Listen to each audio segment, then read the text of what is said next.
Howdy, folks. It's Meandering Mike in the Man Cave of Madness. Today we are doing a combined unboxing and a reading list look. Normally, when I do a reading list, literature review type thing, it's for a review of a game, an after-action review. But today I'm going to do this a little differently, and partly is because of the nature of this game and sort of the obscure topic, and especially for Americans, probably don't know much about the German Peasant War. This says here this is the 500th anniversary of the German Peasant War. There, you probably can't see that very well, but we'll zoom in on that later. Now, so this game is called With the Hammer. It's designed by Ray Weiss, developed by Fred Serval from Conflict Simulations Limited. Now, it features Thomas Muntzer and the German Peasant War in Thuringia. Now, if you want to Germanize your statement, it's going to be Thomas Muntzer and the German Peasant War in Thuringia. You take that TH and you make it a hard TH. And I know to American ears that sounds weird, but it's just like Neanderthal is really pronounced Neanderthal. But, so, in any case, With the Hammer, Thomas Muntzer. Now, over here, this is a picture of Thomas Muntzer, and we will get to these books in the literature at the end, but let's go ahead and do the unboxing of the game. So we have to get the shrink off, and the shrink is off, so let's get into this puppy. Now I'm going to zoom out more here for right now, and I'm going to actually tilt down for you. Okay, let's take a look at the back of the box. Now this is a nice sturdy box. This is bigger than the standard box from CSL. It's a much nicer component than some of the boxes have been in the past. And it's a little bit taller too, all right? Okay, we're gonna look at the back first, all right? So I'm gonna zoom in more here. So solitaire is only 6 of 10 on the scale, the weight or complexity of the game, not the physical weight, but it's 4 to 10. So not a super complex game. Not great for solitaire play, but there's some solitaire play. It does say players 1 to 7. That's a very interesting range that you can actually get up to 7 players, but do some play as 1 player, but albeit it's not designed for solitaire. It's only at 6 of 10. All right, so let's, I'm gonna actually probably lift and tilt a little bit more here. So as we said, it's the 500th anniversary of the German Peasant War. So normally that's listed as 1524 to 1526. Now, this game says Thomas Muntzer and the German Peasant War. Now, a little spoiler alert, historically, Thomas Muntzer met his end in 1525. He was defeated in battle and captured, and they may have tortured him, but they did execute him. So whether in your game his fate will be different or not, who knows? It does not appear to say, at least in this information, the specific years that are covered, but can it last through 1526 or not, or what? All right. It does say it's an asymmetrical introductory war game. Theater of the world's largest organized popular revolution to occur before the French Revolution. So, again, not a lot of people, especially not a lot of Americans, know anything at all about the German Peasants War and this revolution, and like know who Thomas Muntzer is. Okay, so we will again talk about that in this literature, and you may be a little more familiar with some of Thomas Muntzer's contemporaries than you might realize at this point. So let's go ahead and get this open and see what's inside. Oh, wait, before we do that, there are some additional credits here. Okay, so besides the game designed by Ray Weiss, and some of you will not be familiar with his games much, the most likely that would be Rostov 41 from MMP. Sorry for the little jittery camera there. That's part of their SCS system, the Standard Combat Series, and he was the particular title designer on that. Obviously, the series designer was Dean Essig. Fred Serval, he's a famous quote-unquote YouTuber, Homo Ludens channel, and he has designed 2 games with GMT, the Red Flag Over Paris and the Jest of Robin Hood. So he helped develop this game. Historic consulting from Andrew Drummond and Professor Doug Miller. Remember those 2 names? Those will come up in our literature review. Okay, so an art by Ilya. He's done quite a few war game maps over the years. All right, so now let's take a look inside. All right, so I flipped it over and opened it up, and we see in here there's cards. These are in shrink. We got bigger cards. We got smaller cards. We've got various wooden bits.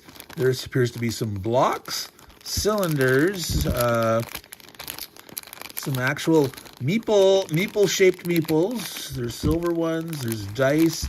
There's more traditional pawns. So we'll take a little closer look at that. Now there's stickers here. There are square stickers, and those probably go on the 3 red blocks. I appear to be 3. Then these are smaller, rounder stickers. Now, I don't know if you can see that, but they have bleed going over. It's like that red cross there. I don't know. Can you see that? There, you can probably see now that the scoring of the cutout. So when that sticker is peeled off, the red will go from edge to edge of that circle, but it's intended. Don't say, oh no, they're cutting off. Yeah, it's intended to cut some. Now, if some of these guys, like if it cuts off the word, that's maybe a problem. If it's just cutting off the black edges of that from left to right, that's okay. As long as it's not cutting off the word, we'll have to, okay, too close. So we'll see. So obviously these go on those round ones. Let's see, 1, 2, 3, 4, 5, 6, 7, 8. Looks like to be about 8. Did I count right? 1, 2, 3, 4, 5, 6, 7, 8, 9. So hopefully there's 9. So we'll see that later. Now, unfortunately, at that size with that font, I would need to get out my better glasses to have a chance to read that. Now, I might be able to read it through the camera if I can stay in focus, but with my eyesight, no. Yeah, I'm having problems with that. So if the names of the dudes don't matter, I don't have a problem with that. If cards refer to certain of these dudes, then I have a problem with these stylized fonts. I mean, I get the character, the value of having, you know, a kind of a period and cultural font, you know, the 1500s. But if it gets in the way of actual readability at a particular size, we'll see. So hopefully not. Hopefully we don't care. Just the numbers matter on these guys and not the names, but we will see. All right, so this is a nice paper. It's a little bit glossy, as you can see the shine on there, but it's a higher quality paper than one might often see on a rule book. Well, I mean, again, it depends on the particular company doing the rule books and you know what their style is, but this does have you know, nice big legible sections, and this looks to be quite a nice readable font sized here. So that's good. So in the rules themselves, no attempt to, oh my God, what was that game that had the whole rules in a stupid font? Excuse my, yeah, seriously, if you used the stylized fonts in your rule book itself, don't do that, folks. Don't do that. If you're a designer / publisher, don't ever attempt to do that. All right. So I'm not going to look at the whole thing right now. We'll come back to this. Let's see what else is in the box. All right. So this is a 2-sided card. Okay. Philipp von Hessen. Is that Hebben? Is that Hessen? Johann der Bas. Is that a B? Bidge? I'm not sure. George von. See, is that it? Wait, is that a G or is that a G? Is that an S? What is that? See, I have a problem with Goschen. Is there 2 different versions of the G? Because, you know, I'm going to guess that's George. But that sure looks like a G to me, right? So, I mean, like Johann, that's not hard to read. And that's obviously a B. But what's that? Is that a lowercase b? Not sure. All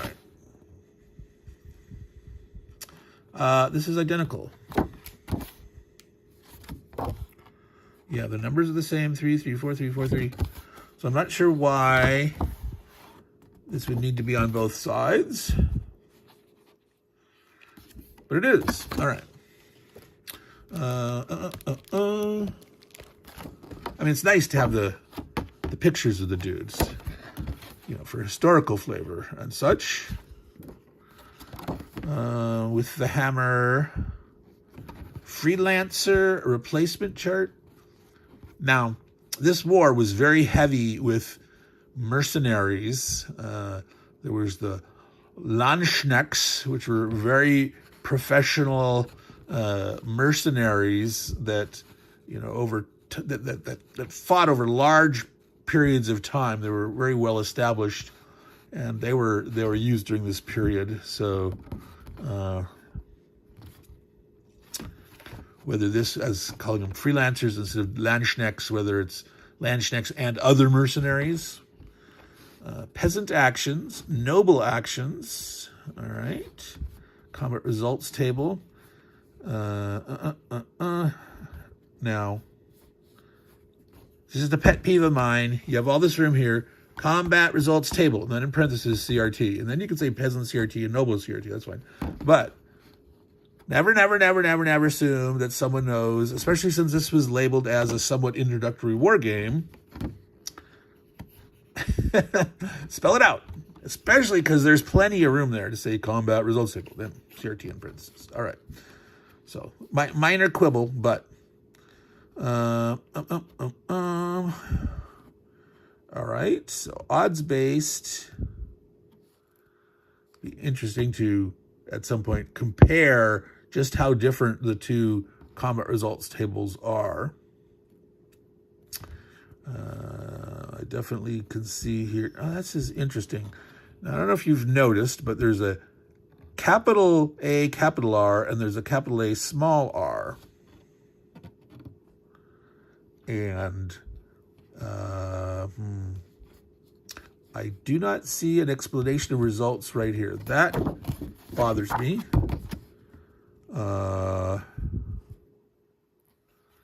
Especially since there's some space over here. There's a capital DR and so somewhere in there rules. I'm assuming it's going to explain the difference. However, put it here. Please put it here. Please put it here. All right. Modifiers on there because you know, a die roll. I'm assuming this is a die 6, but with potential modifiers. Look, there's 3 different ones listed, and they're obviously cumulative because you can get an 8 plus. All right. All right. So this is quote unquote die 36, which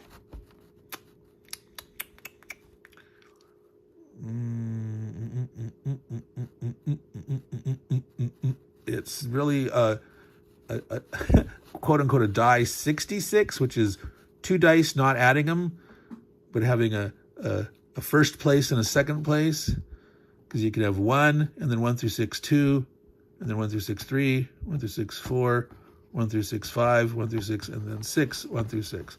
So that should not be called a die 36. Nowhere else in the world that I have ever encountered it has it been called a die 36. They usually call that a die 66.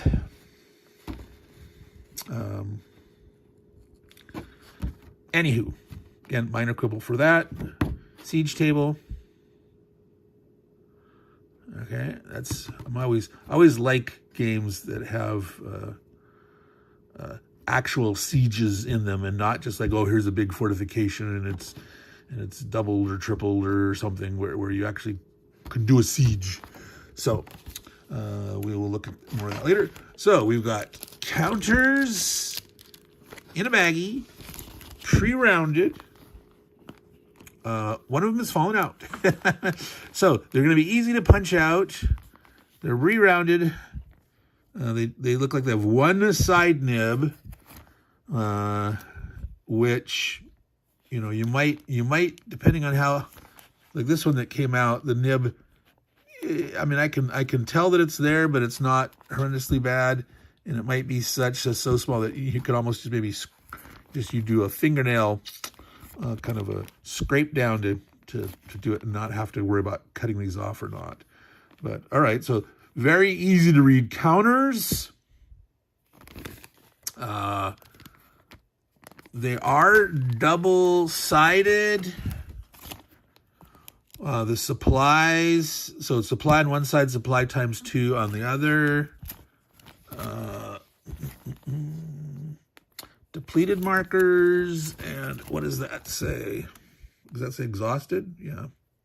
No. That's probably when it's in the plastic bag, it's a little harder for me to read because there's a little bit of shininess. All right.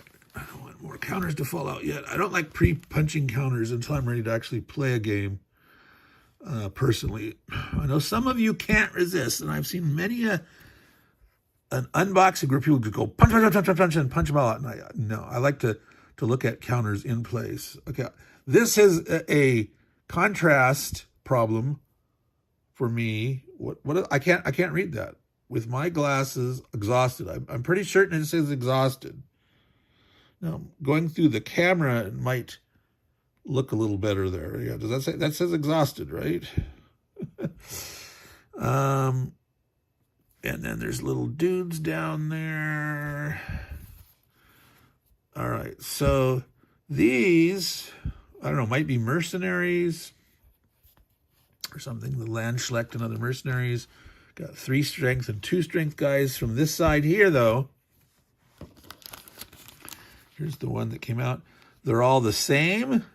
And so you might draw from a pool, maybe. Or maybe you don't. Maybe you buy one or the other, but when you put it on the map, you might put this side as their maneuvering, so you don't necessarily know, the enemy doesn't know which ones or how strong they are, etc. So that's something to be learned and discovered. So I'm not sure if that's supposed to be marking a siege in action. Is that a cannon? It's got to be a cannon, right? A little smoke out the front, a little smoke on the back, like the burning fuse. I would say that's some kind of actual period illustration or something. And I'm not sure what this is. Oh, this is a bunch of cannons. It looks like cannons in a line. Maybe that's the symbol for a siege. So, I don't know. All right. So, we got a mounted map in here. Okay. So let's go ahead and, well, let me get that open first outside of the view. And let's take a peek.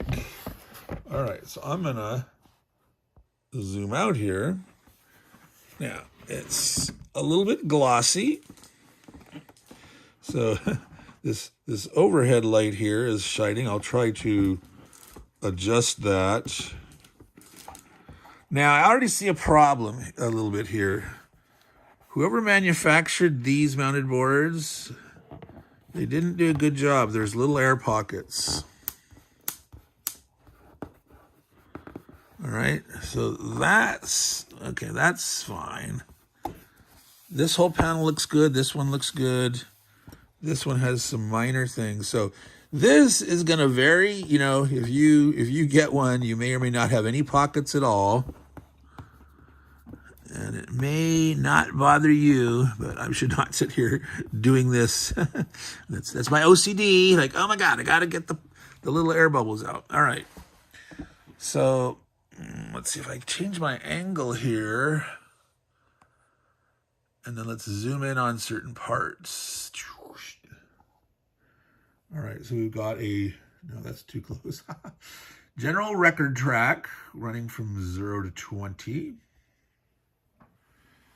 All right, this obviously is like the game turn track.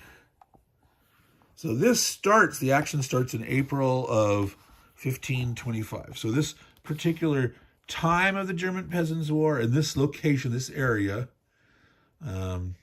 is starting in April of, the 25th of April, 1525, and through, up. They're using German Mai. That's somewhat annoying.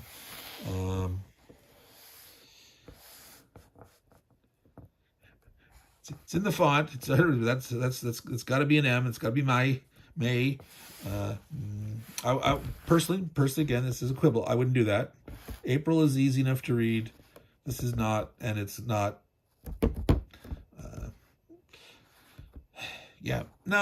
That's debatable. I personally wouldn't do this, but it's in the period. You'll know, and it probably doesn't matter unless you have a card somewhere that says only playable in May or something like that, or or not before May blah. So that's interesting. It's all of them are every 2 days. Yep. All right. So now I noticed up here, Leipzig. Okay, and here's this gentleman. Again, is that Gushchen on the end? Or is that it? Are they both G's?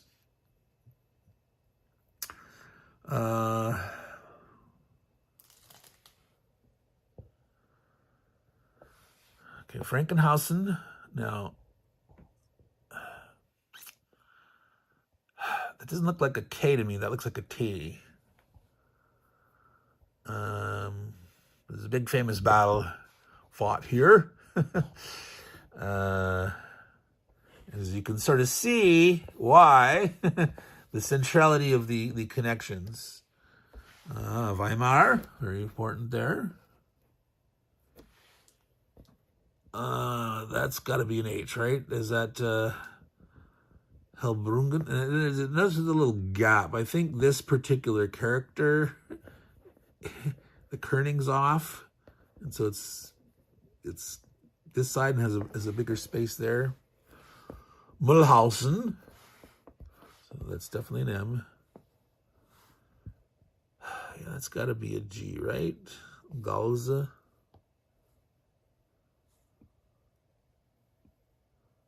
Okay, that's an E, right? Eisenach.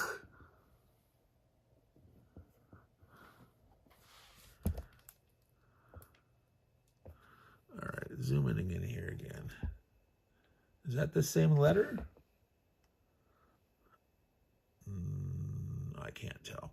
Oh, okay, I'm obviously having a problem with the font, and it's great for the historical feel, but I'm gonna recommend again to every designer publisher. Again, we're dealing with a self-publishing designer. Just don't do this. This is too stylized of a font. You've gotta come up with one that's more readable. Please.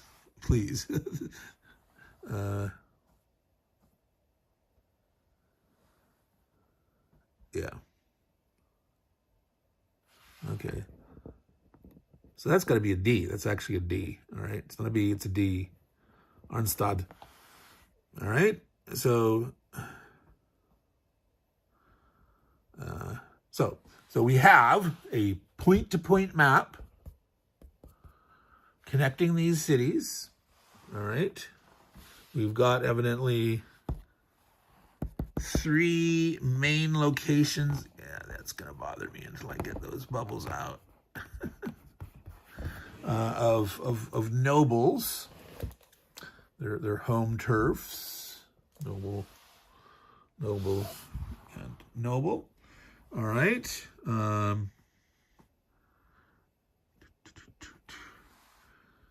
And so, all these little woods or stuff, that's just part of the, like a historical flavor, that may have been on some period map or something like that. So I'm going to zoom back out there. So that is the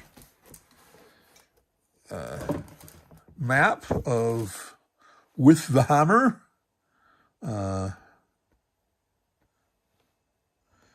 And there's plenty of space in terms of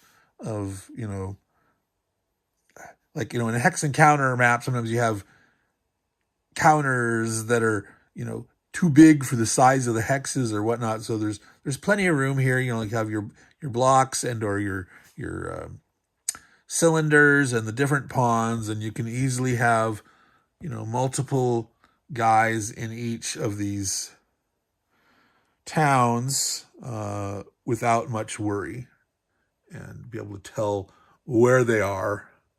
And I'm making an assumption that no one exists on the path. You're just transitioning between attacking or sieging or whatnot, and you probably don't ever leave guys on the path, but maybe you do. Maybe it takes time to transition.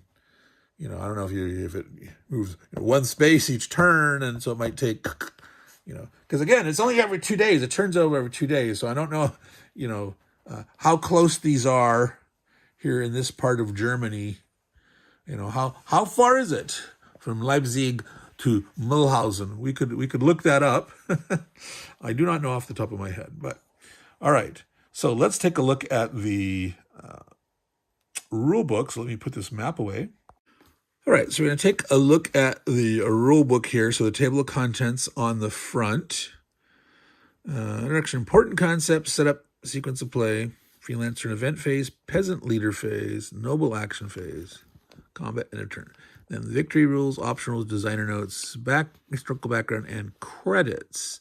Okay, so there's actually a fair bit of historical background in here. Page 11 through 15. All right, so all totaled, we're looking at, we got a couple of blank pages. So if that's 16, where does the, okay, so not, the covers are not counted here. So there's 16 internal pages with one left blank. Okay, so there's 15 pages of actual rules and then the cover in addition. So that doesn't count against the rules. Some games count, start counting from the cover. All right, now let's zoom in here more. Now, unfortunately, that got that glare going. Okay, if I tilt up here, we're better. So a little introductory blurb, setting up the history, talking about the bad harvest, the treatment of the peasants, both in Germany. This war, this peasant war happened in Germany and Austria and some in Switzerland. But I think the game is just focusing on this portion of Germany here. So Thomas Muntzer was a priest. Now, he was a contemporary of Martin Luther. Maybe, many of you will know about Luther and the Lutheran Reformation, and Luther tacking his theses on the door of Wurmberg and the university, and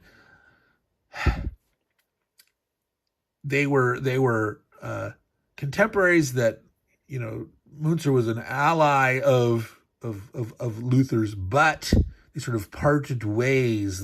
The Munster's philosophy became more radical and wanting more social change and willing to use violence toward that end, and therefore ending up in a peasants' war. All right, here it says, With the Hammer follows the major personalities of the German Peasant War as they preach, negotiate, and fight in the largest social movement in European history before the French Revolution. All right, so here was our equipment list. Yes, 9 peasant band stickers, the discs, the armies. The red blocks are each one is 1 noble. So the pawns are peasant leaders. So there's peasant leaders and peasant bands. There's peasant leader personality cards. I believe that's what these are. Bonaventura Ruschner. He has the Frankenhausen band. See, at least here, it's nice font, easy to read. You can see it says Frankenhausen. All right. He has a special ability about breaking ties and leadership dial modifiers. So I'll open this up later and we can look at the 4 ones here. And let's see, what did they call these? 14 event cards. These are event cards. Okay.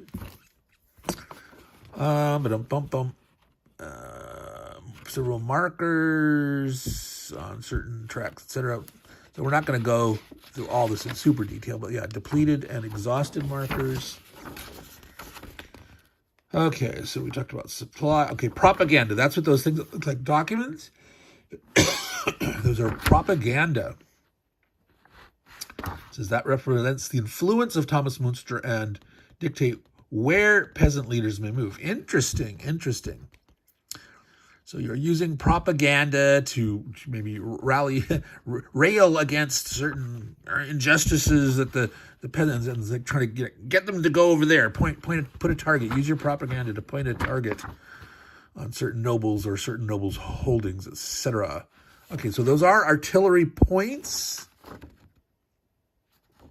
for the peasant side. So obviously they have a limited supply, where the nobles probably they've got what they need. VP. So we don't see from here that other one. I'm thinking maybe he's a siege marker or something that showed 3 cannons in that. All right. So the 7. So since there's 2 different sides, nobles and peasants, and there's 4 of one, so you can have up to 7. Maybe it'll tell us later, for each player count, what's your distribution? Because obviously, if you got 3 players, you're not going to play 3 nobles and have no peasants, right? So,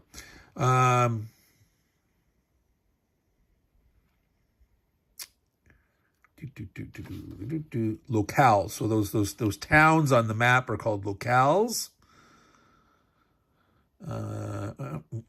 If the forces of both sides occupy a locale, combat occurs. And locales can be either under propaganda or not. Those influence markers. All right. So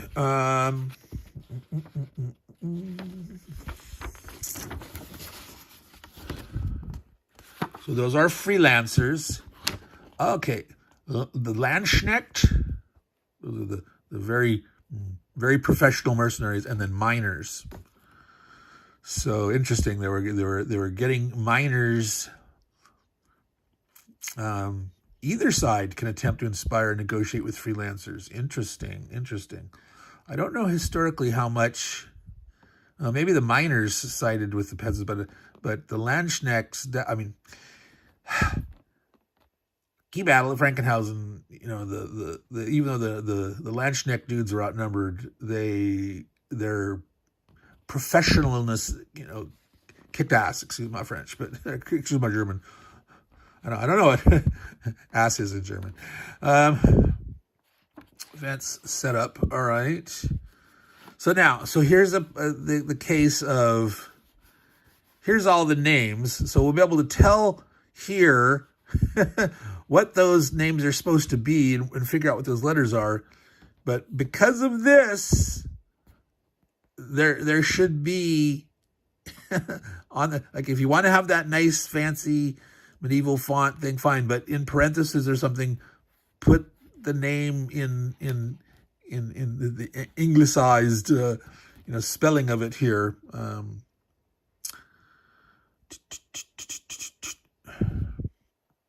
This is not all the ones, so they're starting in some, but so maybe between all of them they're all occupied with something, or maybe not. All right. So let's move on. We're sort of dwelling on that. So again, going through the sequence of play. Inspire. Intent to get peasant bands or freelancers to join peasant leaders, okay? Because if you got your peasant leader, but you don't have any dude to follow you and fight with you, you're you're not going to be very effective. Preaching, place propaganda. Raid, to gain artillery points and victory points. Parley, interesting. Temporarily immobilize a noble army. Peasant leaders may attempt to parley. All right. Noble action phase. So it was an action allowance. So each one can do 2 different actions. Any actions may be chosen, including twice in a row. So you can do the same thing twice or 2 different ones. Keep track of the noble army actions using the noble board and provided meeples. Interesting.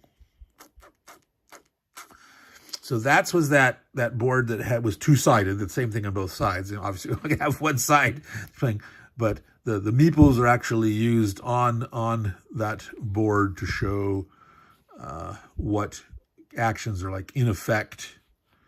Muster, increasing the strength. So we saw that those were the stickers for the blocks, which actually the stickers from the box, they had the rotate, the Columbia block style, rotation to show their strength. But unlike in Columbia boxes, like 1 step, 2 step, 3 step, 4 steps, these had higher numbers. So I can't remember exactly, but it might be like, the weakest might be 7, then 8, 9, 10 strength or something like that. So I kind of like that application of, and they might sign it easily by 1, it could be like 7, 9, 11, 13, something like that. I didn't look super careful because the print was small, but I like that it doesn't necessarily do 1, 2, 3, 4, steps, but it can actually be a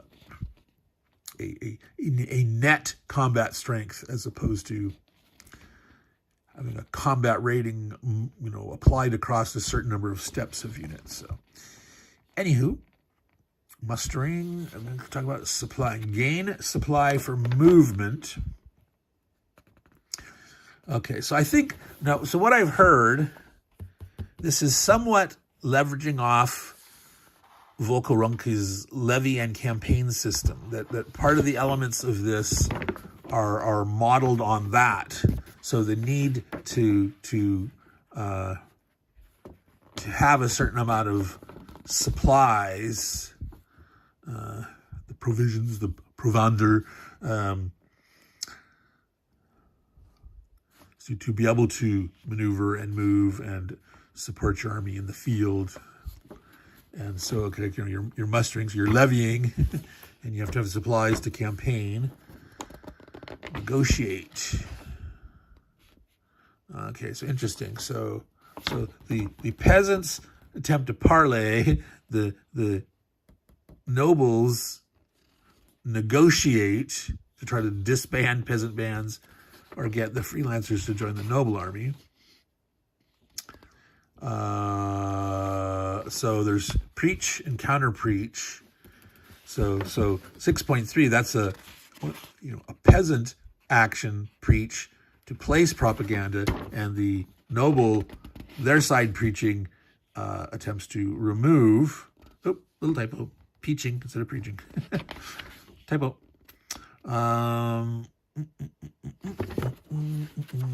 Okay. So now, interesting here. I want to move a peasant leader from one locale. I'm assuming the peasant leaders. So it looks like, I don't know if the peasants are, they've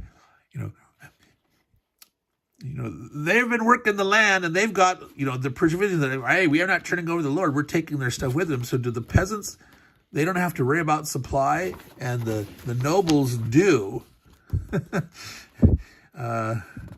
So that's an interesting twist. Excuse me there. So I'm liking the asymmetry to this so far. I mean, some of it's like, oh, both sides preach and you're adding or removing propaganda markers. And the leaders get stronger by getting more peasant bands or freelancers, whereas the nobles, they can try to get more freelancers or disband peasant bands, but then they need to muster the strength of their army. So there's that bit of asymmetry there. They're both working on the freelancers, getting them. The nobles are trying to gain peasant bands. They're trying to get rid of peasant bands. I'm assuming it's probably more difficult for them to get a peasant band to disband than it is for the peasant leaders to recruit them. Otherwise, there wouldn't be much game. But so there's some symmetry, but so some totally different asymmetric actions and some asymmetry in the same action on both sides, but maybe implemented differently. So I like that. That's interesting. Raid. So the nobles can raid to draw supply or adjacent to a locale without having to check leadership. But the locale is depleted. Okay, so it's like steal the supplies, get the supplies, grab the supplies, plunder. We don't, we're doing what we need to do. So I like that. Combat. All right. Combat results. AR. Okay. So routed. All caps. Capital R is routed. Lowercase r is retreated. I get that, but I don't.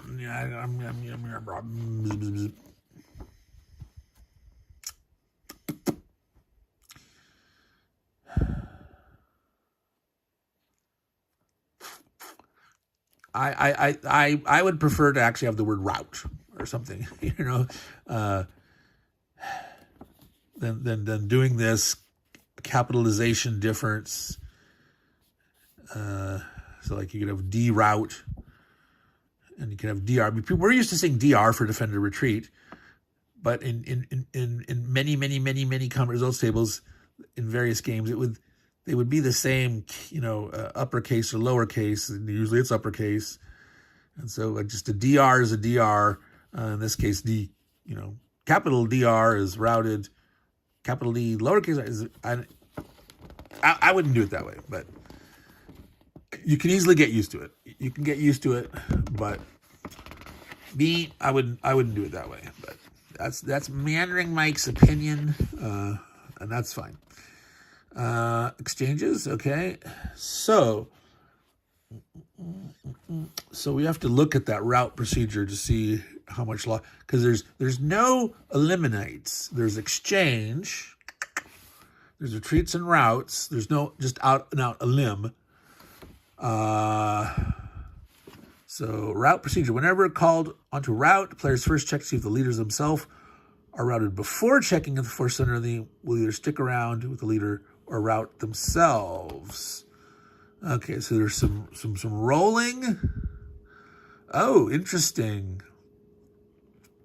You have to decide, so do you spend victory points to try to keep them around more likely?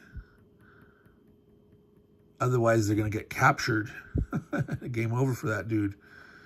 Interesting. The fate of the freelancers compared to their strength rating. Noble route procedure. When nobles routed, peasant immediately earns 3 victory points. And then the noble player has to wager victory points and roll. If successful, they and any freelancers return to Heldrungen Castle. Not necessarily their starting spot, but to Heldrungen Castle.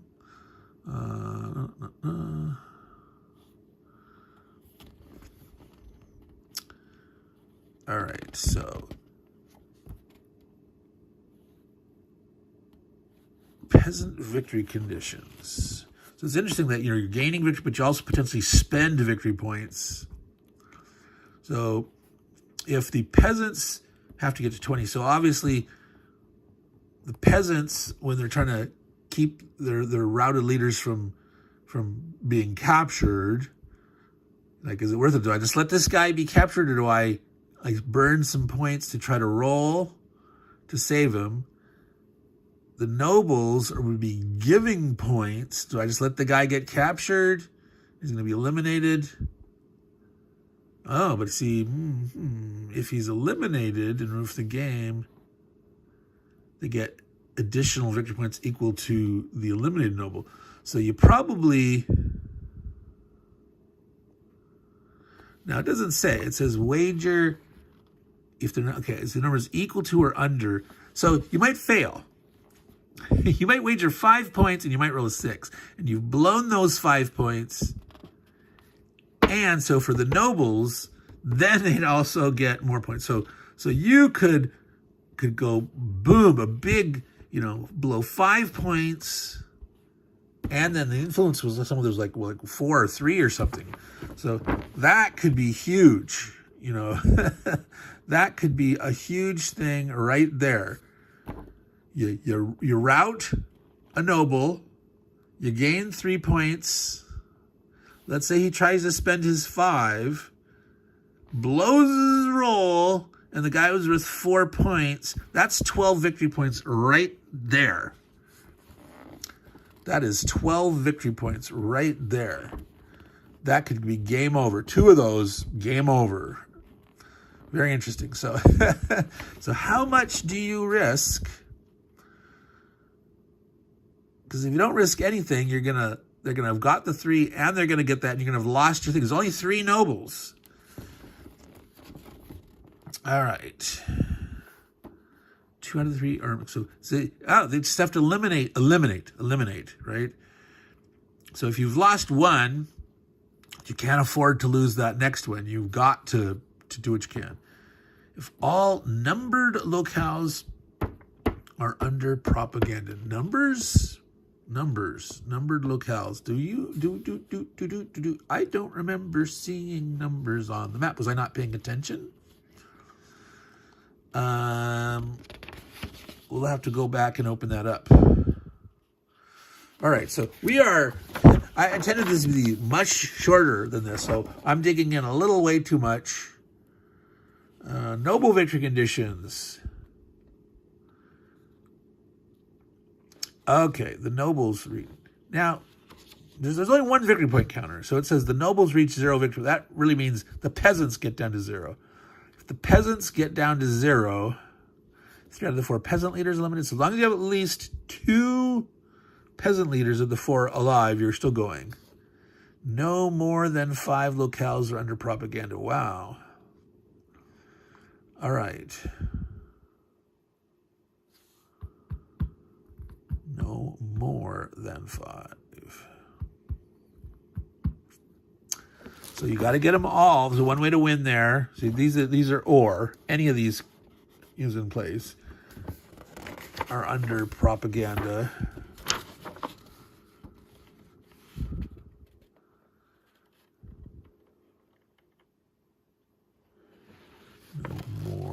No more than 5. Well, I'm not sure why you didn't phrase it as less than 6 or.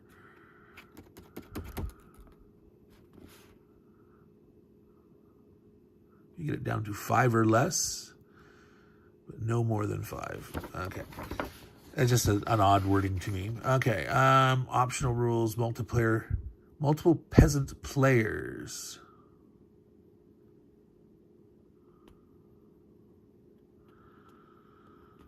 All right. Haldringen Castle. So there's the siege strength marker. That's a siege strength marker on the 10 spot of the general track. Immune to propaganda. Okay, so I want to... Okay, so the siege is an optional rule, the whole siege thing. All right, designer notes, historical notes. Now, okay, so Andrew Drummond was mentioned, so he wrote this historical background piece here. And we'll show you in a minute something more about his Franconia, Thuringia, Thomas Muntzer, if you want to. Yeah. He died in 15. Spoiler alert, he died in 1525. All right.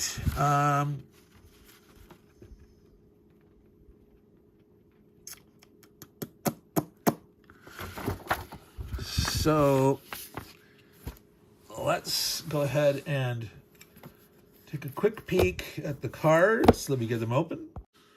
Okay, no, that's not a stain. That's part of the artwork.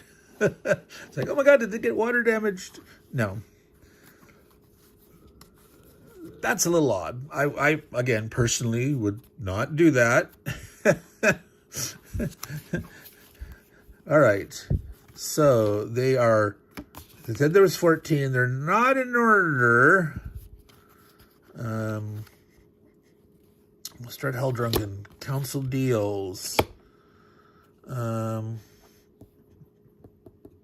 So there must be 14. As you can see, the numbers here on these cards. But interesting, okay. It's like this has to do with salsa. But this is Gotha. So that's an E. Nice enough. Christian Brotherhood. So this is not location specific event, but a number. All right. So we still need to look at the map. Noble skirmishers, peasant sentries. Hans Sippel executed. Only if Hans Sippel is not an active peasant leader. All right, Henry the Younger. The rainbow at Frankenhausen. Rainbow was seen at the battle. Something Muntzer insisted was a sign of God's acceptance. Which is the other side could say the same thing. Bodo von Stolberg summons Luther. So, yeah, at this point, Luther and Muntzer were not seeing eye to eye. Luther writes, the dreadful history and judgment of God on Thomas Muntzer. It's like, condemn. None of this violence. Salsa rejects Muntzer with beer. All right. So, we've got to find out about those numbers. These are the peasant leader personality cards. So, all right. So, 2 of them have a 4 leadership. Okay, the influence is not quite as big. It's 2 or 3. So the influence is what you lose additionally if they rout and he gets captured. But you rout one of these. No, that's the nobles. That's the nobles. All right, we'd have to go back and look at the. Right? Am I misremembering there? Let's pull that back up. Route. All right. So that's on that other card. I left it here. Actually, I put it in here. Okay, yeah, they are. This one's a 4, those are the 3. So I wasn't totally misremembering. The influence of the peasant leaders is lesser, but I don't think...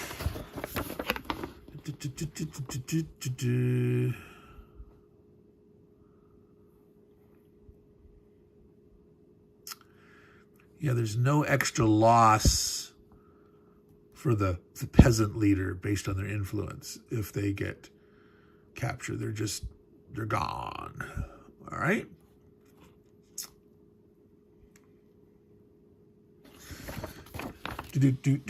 Okay, so we were going to grab... Okay, so the freelancers were placed randomly. But this is what generates the drawing an event. Location or event that happens for freelancers. All right. So we were looking at these. So this is episode 3, 6, 9, 12. So every muster of this is 3 combat points. So they're ranging from 3 to 12. All right.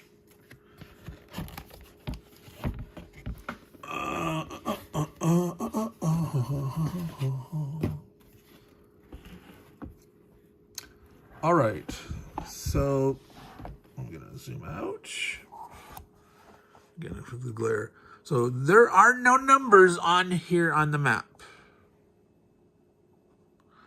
All right. There's a note here about Heldrungen Castle, 5 victory points, 10 action points, optional rule.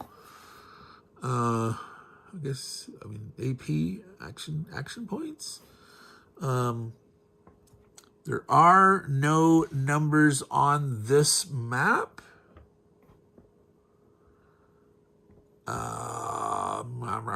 So I'm confused. There's numbers on those cards. Sorry about that. Flipping on the event cards.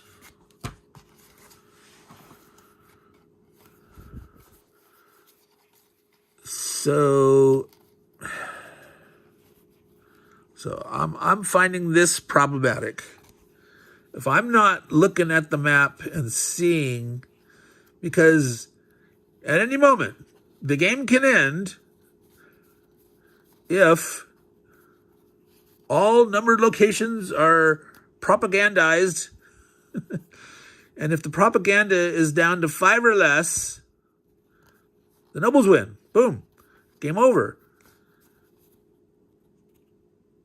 And if this is the only place where the numbers are on the event cards, that doesn't make any sense to me. So obviously something I'm missing. Obviously I'd have to read the rules again. This is one of the problems, I'll admit, when I do a more in-depth boxing, because I like to dig in and look at these things and help explore with you. You know, sometimes you come upon like, what? This doesn't make any sense. And maybe somewhere else something was stated that gave some context that, like, you know, when you read the whole thing through, it says, well, over here. But right now, something seems really weird.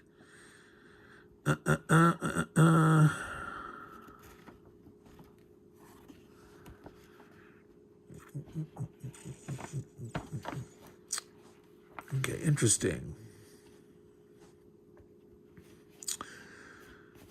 So that's so how they work.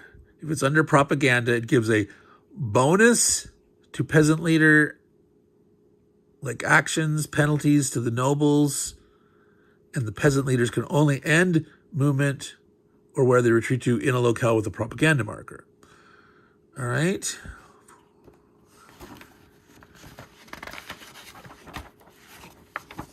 But let's see. Preach in an occupied or adjacent locale.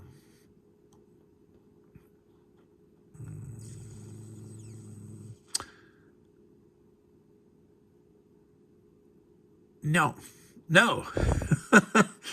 This is obviously wrong, or it's internally inconsistent.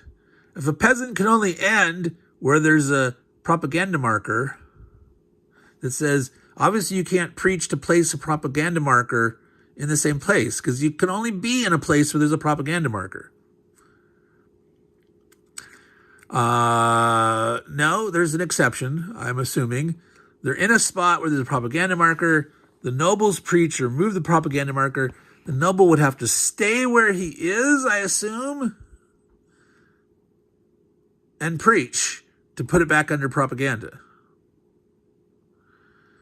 It absolutely should say that, because otherwise this is, wait a minute, this makes no sense. I get it if you're in a place and you're placing it adjacent, you're spreading the propaganda. So you're here, and so you could move here, and then you could spread propaganda and move into there and spread propaganda. But how could you put propaganda in the space if you can only move or retreat to places where there's already propaganda? And that's potentially here, is if they remove, the nobles preaching from an adjacent locale,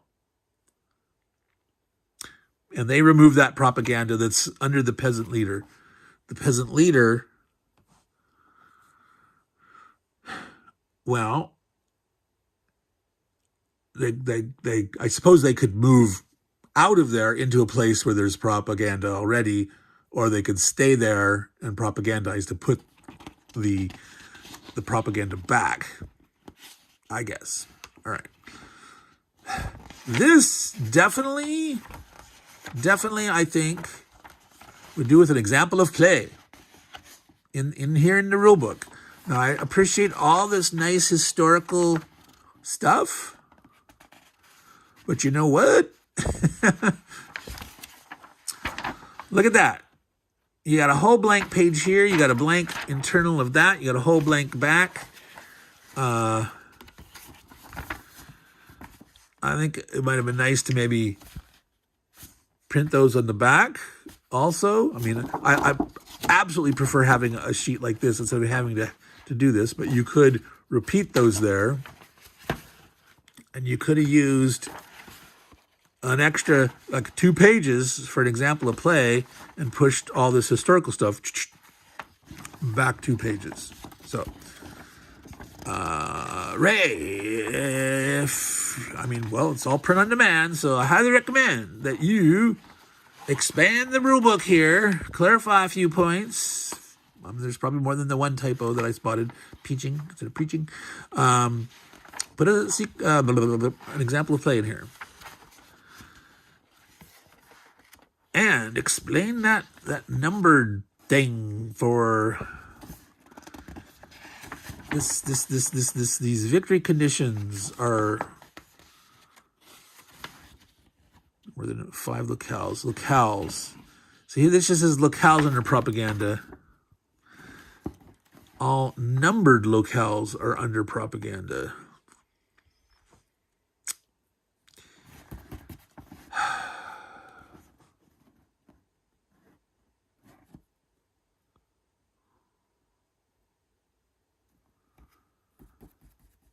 There are no numbered locales on the map. Nada. There are numbered Does this mean that when you get an event card, and this is now numbered, and if that one happens to be under propaganda, you would win? There's now one numbered one, this one. Like, oh, I could just win the very first event card if you have that happen to be propaganda. But as you get more event cards, there's now more numbered ones, and it becomes harder and harder to win. So the nobles don't care about numbers, other than getting the total number of locales under propaganda down to 5 or less. So I'm a confused. There's this here makes no sense. Please explain that victory condition, numbered locales. Now, of course, I did not read the setup. And maybe if I had read the setup, there might be a number. These are the numbered ones. I don't see any numbers here. Pleasant Band. Okay, well, what I want to see is here how many propagandas. 1, 2, 3, 4, 5, 6, 7, 8, 9, 10, 11, 12, 13, 14, 15, 16. So there's 16 propagandas that start on the map. But there's no numbers here. All right. And are these the 14 that are numbered? Should there not be like an asterisk next to their name on the map? Or something to indicate that these are objective ones that the peasants need as their victory conditions? So yeah, there's definitely something here that we need clarification. So hopefully we will find out.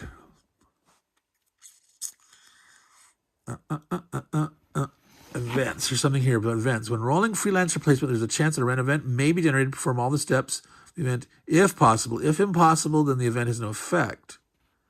Perform all of the steps of the event, if possible. If impossible, the event has no effect.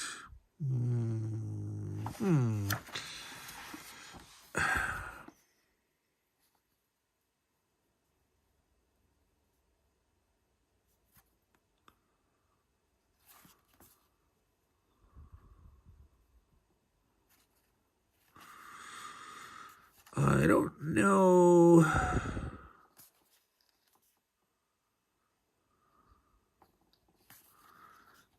If any of these really are things that have enough multiple conditions that you can not do all of them.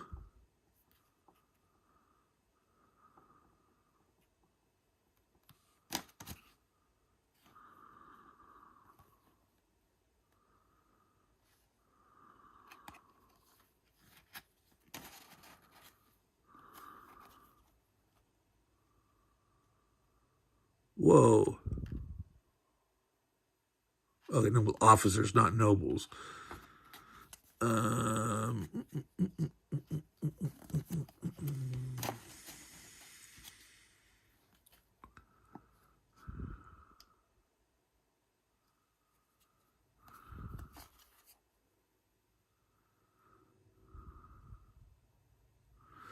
Okay, so here's one. There's not a propaganda marker at salsa. It can't be removed. And the nobles can't earn one. So there's one so far.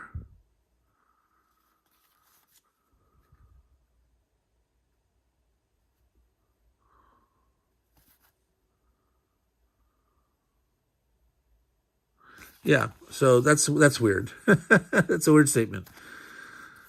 So maybe that was written back when they weren't sure exactly the scope of all what the event cards were going to be. And as far as I can tell, there's pretty much only one. I mean, maybe there's some others that, yeah, I'm assuming these can only happen once, each one.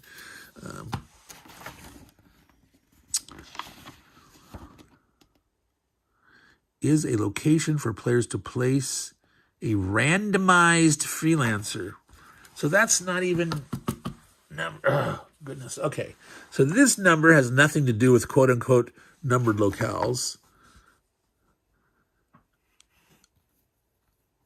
So you're rolling for the placement of freelancers. You roll your 2 dice acting as two separate digits, and if you roll that 6-1 through 6-6, it's a draw an event. you'll apply the event, and separately you'll put a guy in that location. But these numbers do not exist on the map. You can't use the number to help you find the thing. I don't know if that was an oversight. Was there supposed to be numbers on the map, and those are the numbered locales, and they never made it onto the map? So, Ray, please let us know what is going on with that. All right. So, we've looked at all the components. We haven't dug in here, but basically you can see everything there. So, the meeples were to keep track on the noble leader here.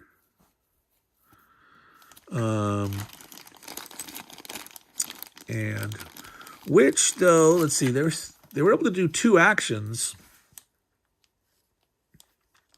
So I guess you're showing what you're doing, and you're doing it, and then when you're done and you resolved it, then you go and put your next one. You're just showing the last one that you're doing.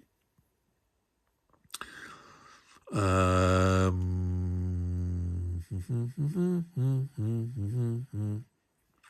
don't know. I'm not really sure I understand the value of that, but so colored wise, there was 3. Okay, so there is a pawn, blue, brown, yellow.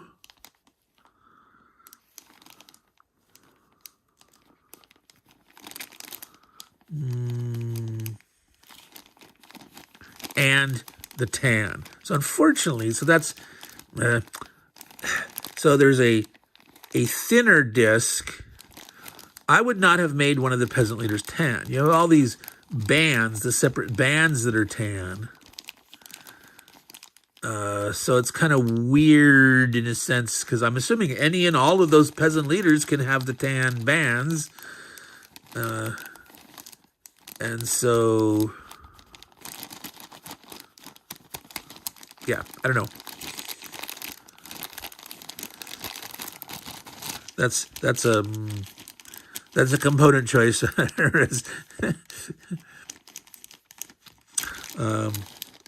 All right. So let me put this away, and we'll talk about books.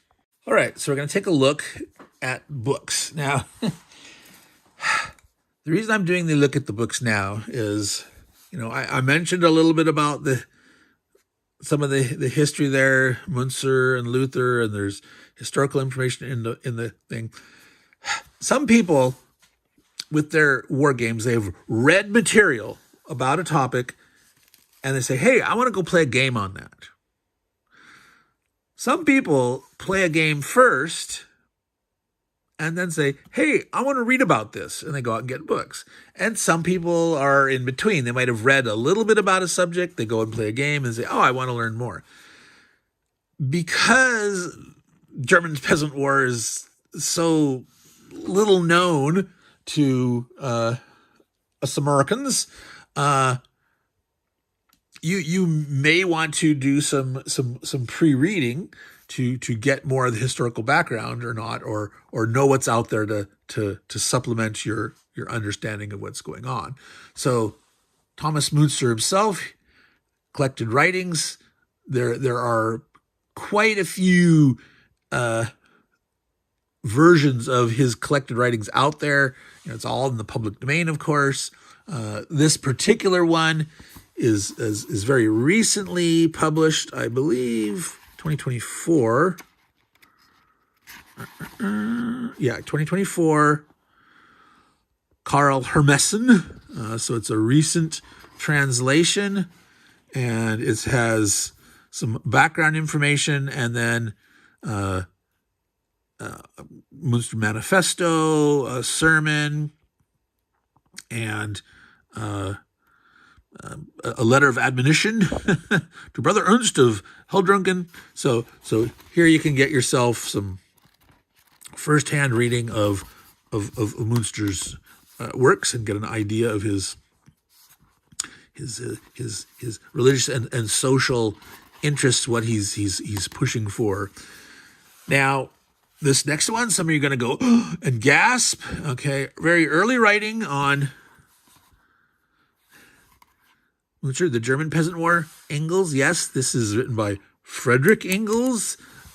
That Frederick Engels of Engels and Karl Marx, co-author Communist Manifesto. Do not be afraid. This will not poison you. This will not taint you. It's okay. You can read some Engels on Muntzer, someone who was a social reformer themselves. It might be an interesting take to see, what he got from Munster's works and his commentary on those social forces that were involved. It's Don't be afraid of that. Now I'm going to move this closer, tilt down a little bit and zoom in so you can see these coming up. You can already see here Andrew Drummond, which was the author of the historical information in there, and was mentioned in the credits. And I don't know I noticed real quick that one of the references in the rule book, in here mentioned Lyndall Roper. Lyndall Roper wrote a text on a big book on Martin Luther, very, very popular book, and another book, I think, on witchcraft. This is her third book, and this is the German Peasants War. But let's take a look at some of the other ones here. This is Michael Baylor. So this is a history along with some documents. So this is in the History and Culture series. This was done in 2012. All right, let's see. Table of contents, did I miss that? No, here it is. So there's introductory information and then a whole bunch of different documents, debates, things by, Martin Luther and various other contemporaries, a lot of religion and politics in the Peasants' War, a lot of early 1525. So this could be a lot of little background, brief history, but then also some source documents that might be of interest. Now, these next three here, Professor Douglas Miller was mentioned, okay, and I believe this one here, this is a book from Osprey on the Landsknechts. It's actually quite old, Men-at-Arms number 58. I don't know if you can see that or not there on the edge, but interestingly enough, okay, so obviously Osprey, if you're familiar with it, they have come out with different cover styles, and so these keep getting reprinted, but this book was written quite a long time ago, 1976. 1976. How old was he then? He only seemed to. So I don't know. He was. This might have been, after him getting a bachelor's in history, or maybe a master's or something, or he was probably not very old at the time. But interesting. So this talks about the Landsknechts, these German mercenaries that served for a fair period, but they were crucial in the German Peasants' War. This book, with its index, does not mention the German Peasants' War at all. It does not mention Münster. It does not even mention the Battle of Friedrichshafen. So it is, a general information about the Landsknechts and some of the major campaigns they fought in, but not the German Peasants' War. So the German Peasants' War was probably a later interest of Douglas Miller's, because he went on to then write these later. This one, I think, was about 2003 or 4, was it? 2003, okay. So 27 years later, he did this one. And this one on the armies of the German Peasant War, 1524 to 26. This, of course, refers back to the Landsknechts, I think like on 15 different pages, if I remember correct. Then this has the Battle of Frankenhausen, of course. That is the battle where Thomas Muntzer was defeated. The Landsknechts, yeah. So there's in color plates and quite a few pages here. So this one here, with these two together, would something give you more information about the Landsknechts than's in here. But this will not refer to this information, but this does refer to this. And then this one here, I believe, is much more recent, 2023. So this one is this Retinue to Regiment series, covering a pretty broad period, but of course we're smack in the middle of that. And this has very nice production values, lots of illustrations, various period artwork. I believe there's some color plates. The back was color. Maybe it was all black and white. Nice maps there. Battle of Zabun. All right, so there's some color plates here. It's probably all in the center.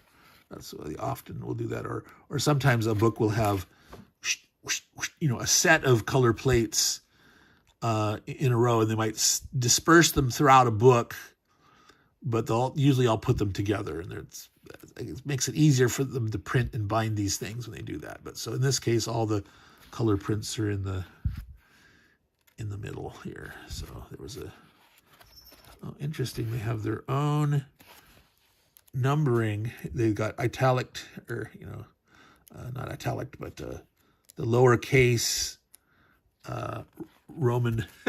so there's page 100 and page 101, and they put these in the middle with their own separate numbering. Maybe they weren't sure exactly where they were going to go,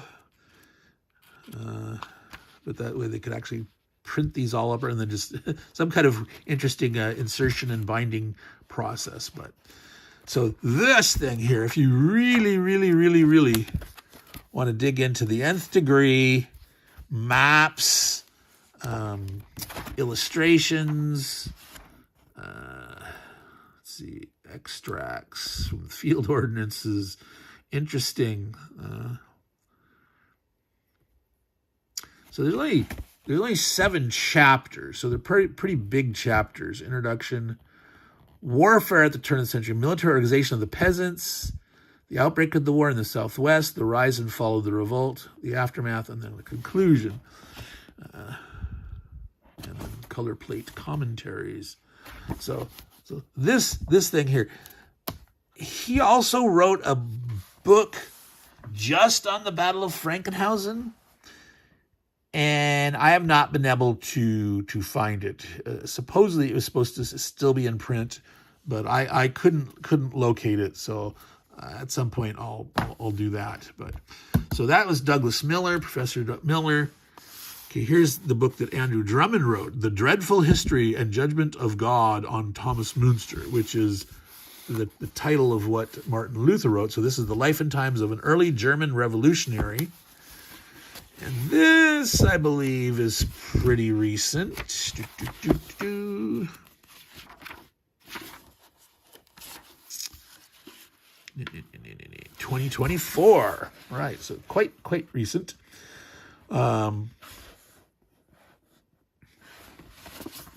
So, introduction, the end of the world.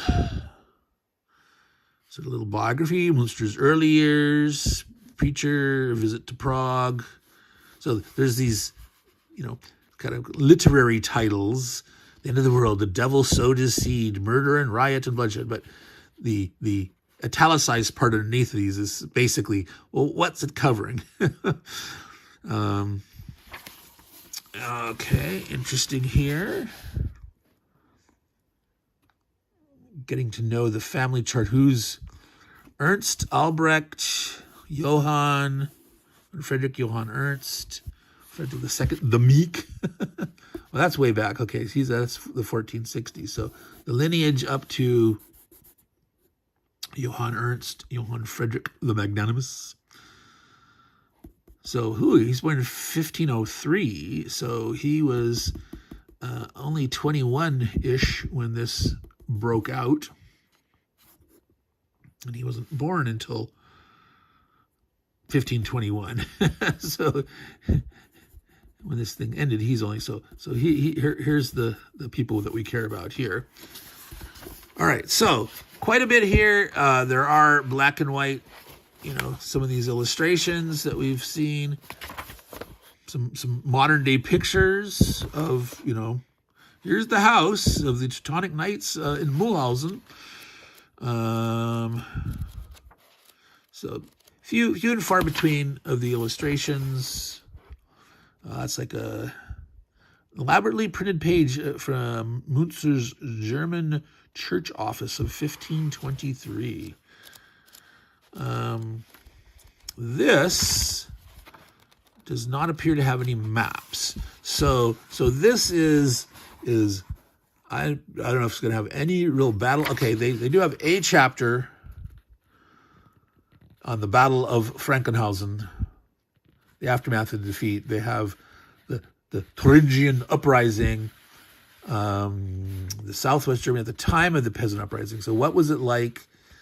The uprising comes, the big Battle of Frankenhausen, and then, what was the outcome of that? Muntzer being defeated there. So most of this is sort of the biographical and social setting of Muntzer and the peasant conditions and such. So there's a nice work for you. And then this one just came out, I believe, was it like last month or something like this? I believe this is a 2025 copyright date. It could have a 24. Sometimes they print these thinking they're going to get them out in time, and they don't. Actually, wow. First edition was 2023. Oh, well, here it says. No, that's the 2025. Boy, my eyes saw 2023 there. I was out of focus. It is 2025. 2025. Yeah. So this literally did just come out. And again, Lyndall Roper. Let's see. Do they have a picture? Yeah, here. So she's a professor of history at Oxford, and so she wrote a book on Martin Luther and a book on the witch craze. Okay, and so this Martin Luther book is quite popular, and this is a very huge tome here. So, and her writing styles. I've not read the book on Martin Luther, but it's supposed to be quite engaging and pretty easy reading. So sort of like in the way that Michael Grant made Greek and Roman history very popular, sort of her look at Martin Luther. And again, I'm not sure at all about the book on the witch craze, and then assuming this too, that be looking to dig in. I mean, this literally came like 2 days ago in the mail from Amazon. So there you have it, folks. This whole thing has become way longer than I intended. So this is unboxing. I don't know if I'm going to split this into 2 videos or not. A lot of times when I do that, there's double-edged sword. There's people are more likely to see shorter videos, but they often won't go to a second part of something. And so I don't know.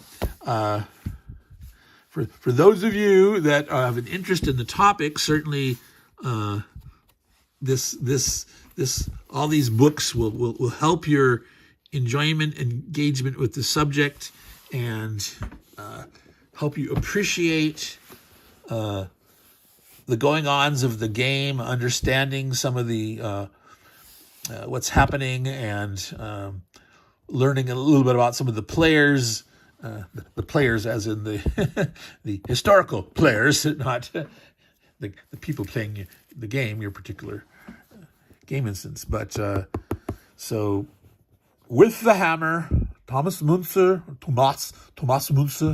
and the German Peasant War in Thuringia, if you want to give the German flavor to the pronunciation. This is available from, wow, why is my brain hiccuping? Conflict Simulations Limited, developed by Fred Serval and Ray Weiss. So for the mounted map, cards, nice glossy rulebook, various pieces, this is a pretty reasonable price for, a small independent publisher, designer and publisher. There it was a nice package. Obviously, there's a few hiccups, and I'll contact Ray and stuff, and say you make sure your printer dude, because he has like an on-demand printer guy, that they get their process a little nailed down a little better for like the mounted maps. Make sure there's no air bubbles in them there. But and then maybe I'll suggest that the I'm not quite sure how to help you with that. So that was the smart device. She who must not be named in the background somehow thought I summoned her, which I did not. So that's always weird when that happens. Very mysterious. What did I say that she think I was talking to her? So anyway, Meandering Mike, Man Cave of Madness. We have looked through, unboxed the game. We have looked in more detail than I really intended to. That should have been maybe a separate, deeper look. But it was... I always get tempted to draw in there to try to examine and see what's going on and things, and understand the components and how they all tie together and that. And then we had our literature review. So for those of you folks who don't like buying games unless you know something about the history, there's many ways, and none of these books were particularly super expensive. I mean, yeah, all reasonably priced. Not like some, no textbook price crazy stuff. So, any sub selection of these, if you want to really, without knowing, but the praise for Linda Roby, if you want to get a nice read, get sucked into the narrative, I would suggest this. Andrew Drummond's is probably a good one. I mean, I've just started reading parts of that. Of course, if you want if you're like a miniatures type person and you like knowing about their weapons, their army, like the Zweihander, that's one of the things that the Landsknechts are famous for, those big German two-handed swords. These Osprey titles are always interesting, that they give a, historical context, but a lot of those details of, imagining what these guys were like in combat and how the battles were fought, etc. And then even more details if you really want to go into this. This one looks like just great levels of detail. If you want a little more social context and the how this, as Ray mentioned, it was like, the biggest, uprising and social revolution before the French Revolution. So this is really a sort of significant, it's a significant event in history that we just don't know much about because we don't pay attention to it. But there's sort of a seminal piece of history there, and you could see like Engels' take on that and how that affected sort of that, maybe some, further social reform thought, and again, you don't have to be afraid. We all know communism failed in the end, but, social reform is not a dirty word. And then this might be a good book here as a a general short history, but also that it had a lot of these document references in it here, so that could be useful. And then, of course, there's the words themselves. You could find a writing of Thomas Muntzer. I picked this particular one because it was relatively recent, a new translation, but there's many ones out there that you can find collected works of Thomas Muntzer. Okay, so Meandering Mike, Man Cave of Madness, way over lengthy view here with the hammer. Remember, take care of your games, take care of your books, and they will take care of you. And sorry for the spoiler, but yeah, poor Muntzer, he bit the big one. 1525. Take care, y'all. Ciao.